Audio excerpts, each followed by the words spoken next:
John sat alone at the bar, nursing a drink. He was waiting for someone, but he didn't know who. He had received a mysterious phone call earlier that day, and the voice on the other end had told him to come to the bar at midnight.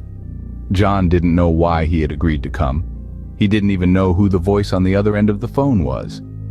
But something about the call had spooked him, and he had felt compelled to come to the bar. It was now 11:55 p.m. John looked around the bar, but it was empty except for him and the bartender. He took a sip of his drink and tried to relax, but he couldn't shake the feeling that something bad was going to happen. At exactly midnight, the door to the bar opened and a man walked in.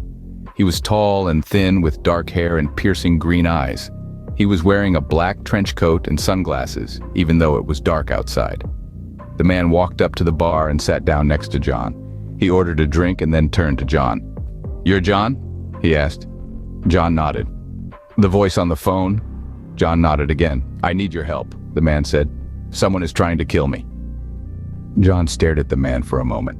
He didn't know what to say. "I know it sounds crazy," the man said, "but it's true, I'm being hunted." John didn't know what to believe. But something about the man's eyes told him that he was telling the truth. "How can I help you?" John asked.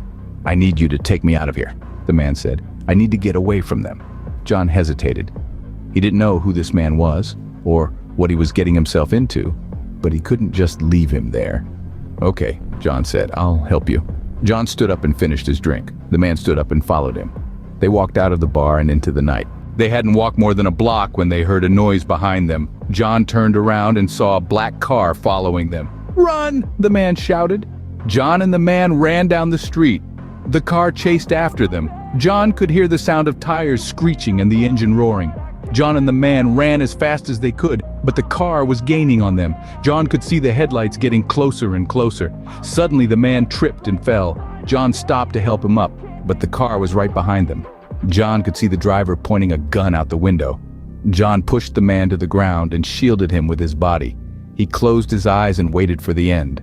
But the end never came. John opened his eyes and saw that the car was gone. He looked down at the man and saw that he was unharmed. "What happened?" the man asked. "I don't know," John said, "but you're safe now." The man stood up and brushed himself off. "Thank you," he said.